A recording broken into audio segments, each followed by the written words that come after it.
کا تعلق بالکل ڈائریکٹ اس وقت کی حکومت سے تھا، لیکن کسی نے ان کو پکڑا نہیں، کبھی ان پر مقدمہ دائر نہیں ہوا۔ اس وقت ہماری خفیہ اتنی کمزور تھی کہ کسی بات کا پتہ ہی نہیں چلتا تھا، خفیہ اس وقت تھی ہی نہیں، ضرورت ہی نہیں تھی۔ سب دوست تھے، سب ایک دوسرے کو جانتے تھے، سب ایک دوسرے کی عزت کرتے تھے، سب ایک دوسرے سے محبت کرتے تھے۔ ایسا منظر نظر آتا تھا، کھڑکیوں سے ٹوکریاں لٹک رہی ہیں، بھیا وہاں سے کہہ رہی ہیں ایک سیر بیگن دینا، ساتھ میں پیسے بھی دے دیے۔ نہ اس نے بیگن کم دیے، نہ انہوں نے پیسے کم دیے، ایماندار۔ تو ایسا منظر میں نے دیکھا ہے۔ اکثر لوگ کہتے ہیں کہ بھائی لکھو لکھو، ارے بھائی کیا لکھو؟ کون سمجھے گا؟ کون اس تصور کو پہ یقین کرے گا کہ ہم نے پاکستان میں آنے کے بعد کیا دیکھا؟ بہت خوب، کیا شہر بدلتے ہیں، لوگ بدلتے ہیں، کبھی ایسا بھی ہوتا ہے شہر مر جاتے ہیں، لوگ بھی مر جاتے ہیں۔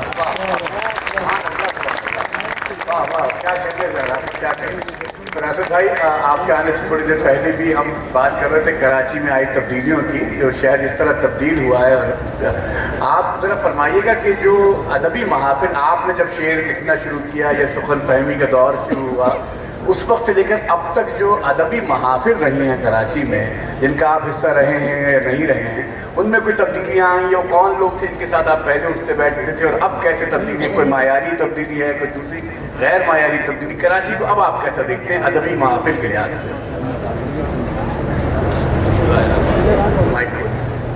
بسم اللہ الرحمن الرحیم۔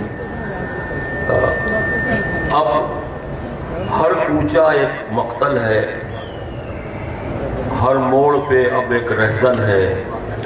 اس شہر کو میں نے جب دیکھا جب گلی گلی میخانے تھے۔ تو وہ شہر جو تھا جو میں نے دیکھا 1970 کا شہر، اس میں نے ویرانوں میں کتابوں کی دکانیں دیکھی۔ میں جب سلیم احمد صاحب کے گھر جاتا تو انچولی کے ایک گلی میں، اس وقت اتنی آبادی نہیں تھی، ایک پان کی دکان کے پاس ایک کتابوں کی دکان تھی۔ اور میں نے کراچی میں جس طرح آپ نے موبائل مال آپ دیکھتے ہیں نا، میں نے کتابوں کا مال دیکھا ہے ریگل پہ، ریگل کی گلی میں، اور اس کے نیچے ایک شاعر کی دکان تھی، حسن سوز۔ وہ شاعری بھی کرتے تھے اور کتابیں بھی فروخت کرتے تھے، اور فارغ اوقات میں وہ جنگ میں جو ہے وہ پروف ریڈر تھے یا کتابت کرتے تھے۔ آپ نے صحیح فرمایا، تو میں وہاں بھی ان سے ملنے جاتا تھا۔ اس پورے فلور پہ ہر منزل پہ کتابوں کی دکانیں تھیں، اور ایک ایسی بھی کتابوں کی دکان تھی جو مفت میں کتابیں دیتا تھا۔ یعنی ایک یہاں بہت بڑا بار تھا الفا ہوٹل کے پاس، اور اس کے برابر میں ایوان دوستی والوں کی ایک دکان تھی۔ تو کبھی سلیم احمد جاتے تھے، بھائی پہلے خنوف کے کمپلیٹ ورکس دے دو، تو وہ اپنے پروپیگنڈے کے لیے جو یعنی رشین انقلاب کے بعد جو لٹریچر چھپا ہے وہ سب مفت میں دیتے تھے۔ اور تہہ خانوں میں ایک تہہ خانہ تھا وہاں سامنے، ربا پلازا کے سامنے، اس میں ایک کتابوں کی دکان تھی، فارسی کی کتابوں کی دکان تھی آقائے فرزانہ کی، اور وہاں سے ہم لوگ کتابیں لینے جاتے تھے۔ ایک بار فردوسی کا شاہنامہ ہم وہاں سے خرید کے لائے، اور اس کا نام تھا کتب خانہ آریہ مہر۔ بعد میں جب انقلاب آ گیا 79 میں فیبروری میں، تو اس نے اس کا نام کچھ اور رکھ دیا، کچھ اور اس نے نام رکھ دیا کہ پتہ نہیں یا کتب خانہ ہے کچھ اور، لیکن وہ آریہ مہر جو کہ شہنشاہ ایران تو اسی نسل سے تھے آریہ مہر، تو وہ نام اس نے بدل دیا۔ اتنی کتابوں کی دکانیں اور ایرانی ہوٹلوں کا جال پھیلا ہوا تھا، اور ہر ہوٹل میں اتنے عالم بیٹھتے تھے۔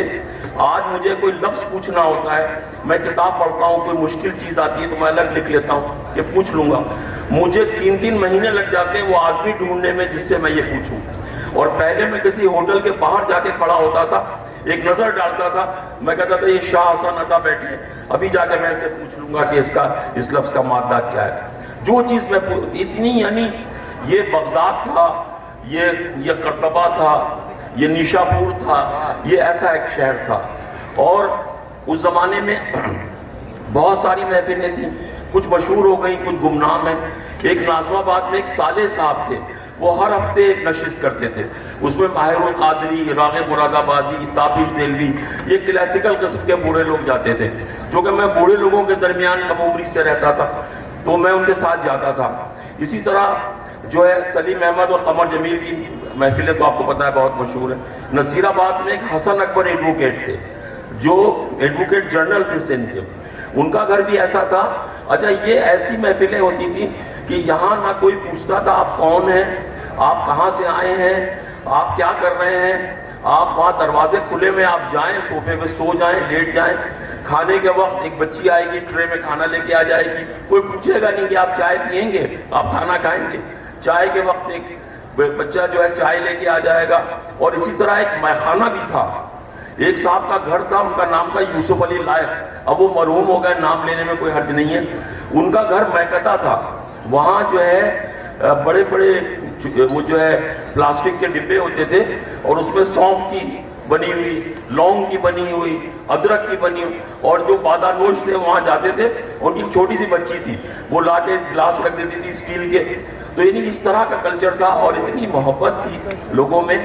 اور میں بتاؤں آپ کو, اس شہر کو آپ یہ کہیں کہ سیاسی جماعتوں سے نقصان ہوا, بلڈروں نے اس کو تباہ کیا. میں آپ کو بتاؤں اس شہر کو ہوا سے زر کھا گئی. وہ جن لوگوں سے ہم ملتے تھے ان کے دل میں پیسے کی محبت اور دنیا کی محبت زیرو تھی. وہ آپ سے پوچھیں گے بھی نہیں. یہ سیدنا رضا بیٹھے ہوئے پوچھیں گے نہیں کہ آپ کے پی ٹی کے چیئرمین ہیں یا آپ کے ڈی اے میں کوئی چھوٹی ملازمت کرتے ہیں. یعنی ایک بار میں نے ایک ایسا منظر دیکھا, میں سلیم احمد صاحب کے پاس بیٹھا تھا. ایک صاحب ان کے پاس 22 سال سے آ رہے تھے. عارف بھائی جانتے ہیں اطہر زیدی. تو سلیم احمد نے ان سے کہا کہ بھائی اطہر, مجھے ایک کام ہے, یہ بتاؤ کہ تمہارا کوئی اے جی سندھ آفس میں جاننے والا ہے؟ تو انہوں نے کہا سلیم بھائی آپ کو ایسی بات نہیں کہنی چاہیے تھی. ان کا بھائی میں نے کیا ایسی بات کہہ دی؟ کہنے بھائی کوئی جاننے والا اے جی سندھ کے آفس میں ہے؟ کہ سلیم بھائی آپ میری توہین کر رہے ہیں, آپ بہت غلط بات کر رہے ہیں. ان کا بھائی میں کیا غلط بات کر رہا ہوں یار؟ سلیم بھائی نے آواز بلند کر کے کہا بھائی میں تم سے پوچھ رہا ہوں. انہوں نے کہا سلیم بھائی میں خود اے جی سندھ ہوں. انہیں یہ نہیں پتا تھا. اس پر بھی انہوں نے کہا یعنی کہ دیکھو میرے سالے کو شفیع کو کام ہے, تو تم یہ بتاؤ کہ تم یہ کر سکو گے؟ انہوں نے کہا سلیم بھائی آپ خاموش ہو جائیں. انہوں نے پھر شفیع کو آواز دی کہ تم آؤ. اور اس زمانے میں اے جی سندھ کا آفس طارق روڈ پہ ہوتا تھا. انہوں نے کہا وہاں صبح میرے پاس تم آ جانا 10 بجے. ایسے لوگ تھے. ان کے لیے انسان ایک خیال تھا, ان کے لیے انسان نہیں تھا. سبزی والا چلا جائے تو اس سے بھی اسی عالمانہ فلو کے ساتھ بات کرتے تھے. کبھی ان لوگوں نے کسی کو یہ نہیں کہا کہ جیسے آج کل لوگ کہتے ہیں کہ تم جاہل ہو, تم نے یہ کتاب نہیں پڑھی, تم میری بات نہیں سمجھ سکتے, تمہارے اندر یہ صلاحیت نہیں ہے.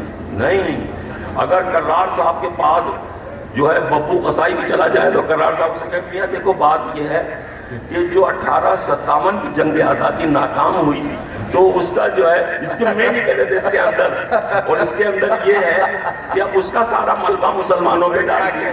تو اب اس میں یہ ہوا کہ جب سر سید نے اسباب بغاوت ہند لکھی تو وہ شائع تو ہوئی لیکن تقسیم نہیں ہوئی. اب ببو قصائی کہے گا یہ کیا کہہ رہے. اور کتابوں کی جیسے رونمائی ہوتی ہے نا, پہلی کتابوں کی رونمائی عبید اللہ علیم کی کتاب چاند چہرہ ستارہ آنکھیں پریس کلب میں ہوئی تھی, جس میں افسر مہاپوری نے بہت اچھی تقریر کی تھی. میں بھی اس میں موجود تھا. اور پہلے ایسے تقریب ہوتی تھی, مثلا کسی کی کتاب چھپی تو ایک شخص اپنے گھر پہ مشترک دوست ایک دعوت کرتا تھا کھانے کی, اور وہ اپنی کتاب لے کے وہ آتا تھا, بیٹھتا تھا وہاں. اب وہاں لوگ گفتگو کرتے تھے, کبھی کبھی اس کا مذاق بھی اڑاتے تھے, تنقید بھی کرتے تھے, کوئی تعریف بھی کرتے تھے. جب سلیم احمد کی کتاب چھپی اقبال ایک شاعر, تو احمد ہمدانی نے اپنے گھر پہ دعوت کی. یہی تقریب رونمائی اس زمانے کی جو ہوتی تھی.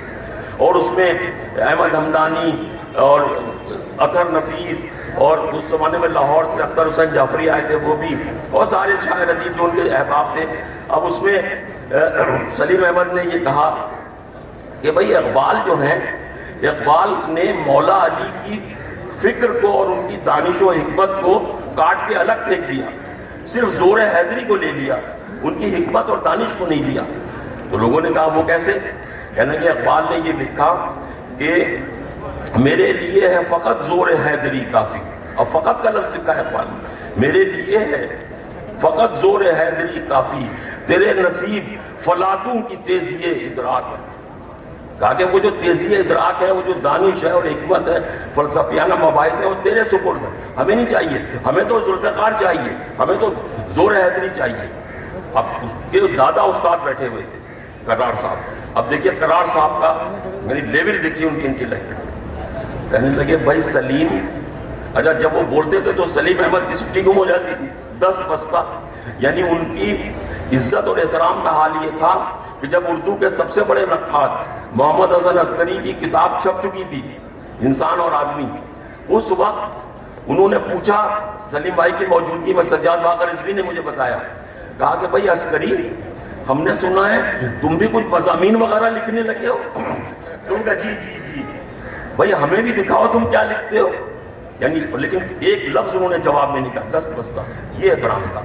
تو کرار صاحب نے کہا کہ سلیم یہ بتاؤ کہ کیا زور حیدری کے اندر دانش حیدری شامل نہیں ہے؟ تو انہوں نے کہا یہ بات، انہوں نے بڑے فخر سے کہا کہ یہ بات صرف میرا استاد ہی کہہ سکتا تھا سلیم بھائی. اور مصطفیٰ صاحب کیا بات ہے، ان کا جو بلوچستان جب یونیورسٹی قائم ہوئی اور کرار صاحب اس کے وائس چانسلر ہوئے تو مصطفیٰ صاحب کو لے کے گئے، سحر انصاری کو وہاں لے کے گئے. تو مصطفیٰ صاحب ایسی ایک تہذیبی شخصیت تھے اور رسائی ادب پر تو آپ سمجھ لیں کہ ان کی سطح کا آدمی جیسے اکبر حیدری تھے ہندوستان میں، اس جیسے شارف رودولوی اس لیول کے آدمی تھے. اور کیا زبردست اور بڑے کم آمیز آدمی، ہر ایک سے نہیں ملتے تھے اور لیکن اسی سے چہکتے تھے اور بولتے تھے جس سے ان کو کوئی دلی نسبت ہو. تو اس طرح کا معاشرہ. اس طرف پہ آئیں گے. غازی صاحب سے ایک سوال کیونکہ وقت بھی تیزی سے جا رہا ہے. غازی صاحب جلدی سے چونکہ شہر نامہ ہے اور ابھی ہم نے اتنے محافل شاندار گفتگو، لیکن ایک موضوع ایسا ہے جس میں آپ کے لیے بات کرنا ضروری ہے، کچھ نوجوانوں کی دلچسپی بھی ہوگی. جو سینما ہال تھے کراچی میں، جو سینما کلچر تھا کراچی جو اب تباہ ہو چکا ہے، اس کے آپ شاہد ہیں. وہ ذرا اس کی بات بتائیے، سینما کتنے کیسے ہوتے تھے، کیسا کیسا سینما تھا، کیا فلمیں بنتی تھیں یہاں؟ جی بڑا کام اور بہت بڑا کنٹریبیوشن اور یہ اسٹرگل میں شریک رہے. ان سے کراچی ڈائریز کے بارے میں جی بالکل بالکل. اصل میں میں ان سب یادوں کو شیئر کرتا ہوں. اب جیسے فراست صاحب کرار صاحب کا ذکر کر رہے تھے تو ہماری تو شادی کو اب 52 سال ہو گئے ہیں. He was my father in law. تو اور ان کے توسط سے جو اور ان کے ساتھی تھے ان کی کہانیاں، ان سے ملاقاتیں. پھر میں 1960 میں بہت ہی ینگ جرنلسٹ بن گیا.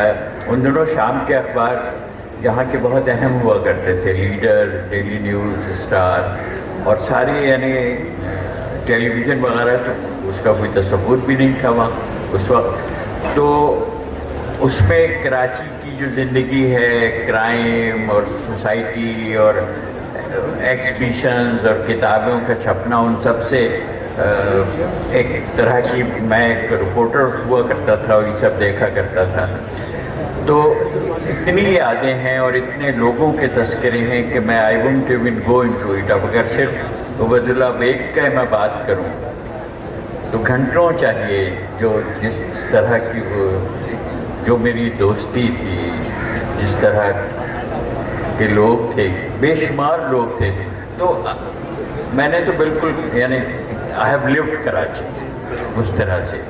لیکن آپ نے سنیما کی بات کی ہے، جو یہاں کی کلچرل لائف تھی. اب آپ یہ دیکھیے، میں لوگوں کو جب بتاتا ہوں تو لوگوں کے لیے، جو نوجوان ہیں ان کے لیے یہ کمپریہینڈ کرنا ہی ممکن نہیں ہے کہ جب کراچی کی آبادی موجودہ آبادی سے 1/4 رہی ہوگی کہ شاید اس سے بھی کم، تب کراچی میں 100 سینما ہاؤسز تھے. 100 سے زیادہ سینما ہاؤسز ہم نے کراچی میں دیکھے ہیں. اور جی 136 جو اور ان میں ہم فلمیں دیکھنے جایا کرتے تھے. تو یہ ہوتا تھا، ماحول ایسا تھا کہ ہم اپنے گھر والوں کے ساتھ، خواتین کے ساتھ بھی ہم سیکنڈ شو بھی دیکھا کرتے تھے جو 9 بجے شروع ہوتا تھا. اور اس کے بعد سواری لے کے گھر بھی جاتے تھے. تو وہ ایک اور طرح کا کراچی تھا جس کو کہیں گے city at peace with it self.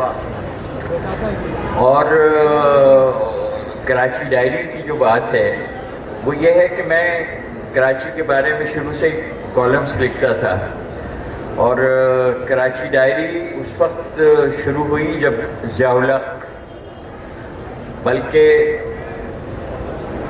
Peoples party کا آنا، وہ جو 68 میں نوجوانوں کی جو ایک طرح کی سیاسی انقلاب جو ہوا، یورپ میں بھی ہوا تھا اور اس کا ایک اثر کراچی میں بھی تھا، اس طرح تھا.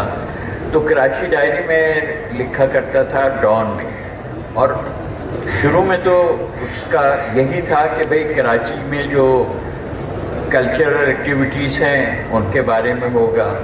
مجھے یاد ہے معین نیازی آئے تو میں انہیں سمندر لے گیا، تو وہ کیا ان کے تاثرات تھے. تو اس طرح کی بہت سی چیزیں میں لکھا کرتا تھا کہ اس ہفتے یہ ہوا، جمیل نقش کی پہلی ایک تصویروں کی نمائش، ان سے اتنی دوستی تھی، یہ سب باتیں ہوتی تھیں. تو لیکن جب ضیاء-ال-حق کا مارشل لاء آیا تو ہم نے کہا کہ ہم وہ جو سب کچھ ہو رہا ہے اس کی جو سیاسی نوعیت ہے اس کے بارے میں لکھیں. تو کراچی ڈائری جو دراصل ایک ڈسیڈنٹ کالم اکیلا تھا ڈان میں، اور اس میں جو ممکن ہوا کراچی ڈائری میں جو کچھ میں لکھ پایا وہ دراصل ادب سے میری واقفیت اور ادب سے میرے تعلق کی وجہ سے ہوا تھا. کیونکہ جیسے یہ محفل بھی شروع ہوئی تو پیرزادہ نے شعر سنانے شروع کر دیا. تو جو شاعری میں بات ہو سکتی ہے، جو بٹوین دا لائنز باتیں کہی جا سکتی تھی، وہ میں نے کراچی ڈائری میں کہ موڈ کیسا ہے، ہو کیا رہا ہے. اب جیسے وقت اور تو میں نے جب بھٹو 4 اپریل آئی تو میں نے اس پہ پورا کالم لکھا مارٹن لوتھر کنگ پر کہ جس کو 4 اپریل کو اسیسینیٹ کیا گیا تھا. تو اس طرح کی چیزیں اس میں ہوتی تھیں. اور اب کیا بتائیں عارف صاحب، تو یہ جو اب اشارہ کیا فراست بھائی نے بھی اور غازی صاحب نے بھی، اب یہ ایک وہ شہر ہے جہاں ایک کہکشاں جمع ہوتی ہے. زید بخاری، اسلم فرخی، تابش دیلوی، میشر بدایونی، رضی اختر شوق، اور نہ جانے کتنے نام ہے، حسن عسکری صاحب، سلیم احمد صاحب، قمر جمیل صاحب، افتخار عارف، عبید اللہ بیگ، اور پھر یہاں آرٹسٹ مہدی حسن اور روشن آرا بیگم اور نتھو خان، ہر اور صادقین اور شاکر علی بھی کچھ عرصے کے لیے آئے. ایک شہر میں اتنے سارے بڑے لوگ، اتنے عظیم لوگ، اس کی یہ کوئی ایڈوانٹیج کی بات ہے؟ کوئی ڈسلمائی، کوئی لڑائی جھگڑے بھی ہوتے تھے آپس میں لوگ؟ پڑھنے والوں میں اگر جھگڑا نہ ہو تو پھر کیا بات ہوئی. اچھا، گزارش یہ ہے، یہ تو سب اختلافی صورتیں ہوتی ہیں. ایک اور بزرگ جن کا بہت نام لیا جانا چاہیے وہ ہے سبط حسن. کیا اچھا، لیل و نہار اور سبط حسن وہ اس شہر کی بہت. اچھا، پھر ریڈیو پاکستان میں اور ٹیلی ویژن کے جو بعض لکھنے والے ہیں، یعنی آپ ان کو یہاں کی تہذیبی زندگی کی تاریخ سے الگ نہیں کر سکتے. بڑے خواجہ معین الدین، مثلا ریاض رجوری، مثلا انتصار حسین، مثلا سلیم احمد کا تو کیا ہوا. اچھا، حمید کشمیری. اچھا، جو شعراء میں بعض لوگوں کا ذکر ہونا چاہیے، جیسے حمید نسیم ہیں، جیسے ہمارے سلیم گیلانی. اچھا، مذہبی لوگوں میں مولانا منتخب الحق، ڈاکٹر منظور احمد، اشتیاق حسین قریشی، پیر حسام الدین راضی. آپ یقین کریں گے کہ جو مجھے ایران میں رہنے کا اتفاق ہوا تو جو ہمارے سب سے اہم فارسی جاننے والے لوگ ہیں ان میں پاکستان کے نمائندے کے طور پر 2 آدمیوں کا نام آتا ہے. حافظ محمود شیرانی کا ذکر ہوتا ہے اور پیر حسام الدین راضی کا ذکر ہوتا ہے. مگر بدقسمتی دیکھیے کہ سندھ کی جو علمی اور عربی کی اور فارسی کی بھی ایک بہت بڑی روایت رہی ہے، اس کی طرف ہمارا دھیان جو ہے وہ نہیں جاتا. ہماری دانشگاہوں میں ایسے ایسے لوگ تھے، فرمان فتح پوری، ابواللہ صدیقی، سبزواری، ڈاکٹر صاحب، ابوالخیر کشفی، یعنی ایک نام آپ لیے چلے جائیے. اچھا اب آپ دیکھیے کہ بالکل سناٹا ہے، یہ بالکل نام ہی نہیں. اچھا بجیا کا ذکر ہوا، اعلیٰ جعفری صاحب آیا کے شہر میں، فہمی ڈاک بجیا. یہاں لکھنے والوں میں، خواتین لکھنے والوں میں بھی ایک جو ذکر ہوا رئیس بھائی کا، تو رئیس بھائی کے جو سید محمد تقی صاحب اور آغا افتخار حسین ایک بزرگ ہوتے تھے جنہوں نے سب سے پہلے فلسفے کے اوپر سب سے اچھا کام ان کا بنیادی نوعیت کا کام ہے جو انہوں نے کیا. تو مثلاً ابھی وہ حیات ہیں، اب مگر ہمارے ہاں شاید ان کا ذکر نہیں ہوتا، ڈاکٹر منظور احمد جو فلسفے کے آدمی اور بہت ہی لائق آدمی ہیں، اور انہوں نے مغربی فلسفے کا اختصاص تھا، باہر سے کام کیا. اچھا پھر یہ کہ جو علماء تھے، ابن حسن جارجوی، مولانا مصطفیٰ جوہر، علامہ رشید ترابی، سید محمد دہلوی، حسن مصنع ندوی، ڈاکٹر فضل الرحمان جی، یہ سارے بزرگ جو تھے، اس میں یہاں پیچھے آپ کے ایک بزرگ رہتے تھے، ان کا نام تھا محمد ایوب دہلوی رحمۃ اللہ علیہ، یعنی جو شیخ اکبر محی الدین ابن عربی کے سب سے بڑے اسکالر سمجھے جاتے تھے. بابا ظہیر شاہ تاجی، یعنی اچھا اب کیا ہے کہ کراچی میں اتنی مختلف جگہوں کے آئے ہوئے لوگ یہاں رہتے تھے، مگر ان سب کی شناخت جو تھی وہ کراچی کی شناخت تھی اور پاکستان کی شناخت تھی، جو رفتہ رفتہ معدوم ہوتی گئی. اب جو علمی روایت تھی، اچھا خود موسیقاروں کا ایک بہت بڑا، جس کا اگر آپ ذکر کریں، جو میں نے ریڈیو پاکستان میں دیکھا، استاد نتو خان، استاد عمر عبداللہ خان کے بارے میں، استاد بدو خان اور غلام عبدالقادر اور سائی مرنا اور ریشمہ اور میری حسن صاحب، پورا ایک قصہ ہے. ہمارے ہاں قاری کیسے اچھے تھے جی، قاری ظاہر قاسمی اور شاکر قاسمی اور وحید ظفر وغیرہ. یعنی مطلب یہ کہ جو دینی روایت جو تھی وہ بھی اپنی جگہ، علمی روایت جو تھی وہ بھی اس پورے شہر میں اس وقت ایک مورخ نہیں ہے، ایک ہسٹورین نہیں ہے.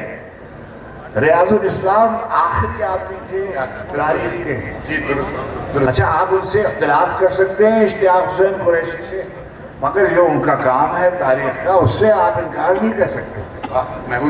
محمود حسین خان صاحب نے، جنرل بخت خان پہ کام ان کا تھا. ایم اے محمد فلسفے کے کتنے بڑے آدمی تھے، مگر خیر سب جگہ ایسے ہوتا ہے. سارے ملکوں میں، ساری تہذیبوں میں کچھ لوگ یاد رہ جاتے ہیں، کچھ لوگوں کو یاد رکھا جانا چاہیے، اور وہ ہمارے محسن تھے. شناخت تو یہ دیکھیے، یہ بار بار آپ بھی کہتے ہیں، غازی بھائی بھی کہتے رہتے ہیں، شناخت جو ہے ظاہر ہے کہ آدم جی سے بھی شہر میں شناخت تھی، حبیب والوں سے بھی شہر میں شناخت تھی، اور بوانی والوں سے بھی شناخت تھی، اور داؤد کی بھی اس سے بھی شہر میں شناخت تھی. مگر جو اصل شناخت تھی وہ اس کی علمی اور تہذیبی لوگوں سے تھی. وہ تہذیب اب مثلا ڈان ہے. اب ڈان میں اگر آپ دیکھیے کہ پہلے دن سے الطاف صاحب سے لے کر اور دوسرے الطاف صاحب تک، اور احمد علی خان، اب کیسے بڑے جرنلسٹ تھے. اب آپ انہیں یاد نہ کریں، جمیل انصاری کو یاد نہ کریں، منظر صاحب کو یاد نہ کریں. اب ہمارے غازی بھائی سے ایک سینئر، ایک نسل پرانی، اس کے پاشا الطاف گوہر صاحب، کیسے بڑے بڑے. مجھے معافی چاہتا ہوں، اشارہ کیا گیا ہے پروگرام ختم کرنے کا. ذرا آپ کچھ آخری کلمات کچھ کہنا چاہیں تو کچھ بھی آپ کچھ تاریخ پورے آپ لوگوں نے دہرا دی. میں اب کیا کہوں، بس اتنی سی بات کہنا چاہتی ہوں کہ ہم نے اتنے بڑے بڑے آدمیوں کا ذکر کیا، کراچی کی فضا کے بارے میں آپ کو بتلایا، موسم کے بارے میں بتلایا، سب کچھ. کہتے تھے عاشقوں کا مزاج ہے، اس کا تو موسم کبھی ٹھہرتا ہی نہیں ہے. اس طرح کی باتیں بھی بہت ہوتی تھیں. لیکن ایک بات جس کو میں اب ڈھونڈتی ہوں وہ ہے ادب اور تہذیب. اس کا فقدان مجھے نظر آتا ہے، شاید اس لیے کہ میری عمر ایسی ہے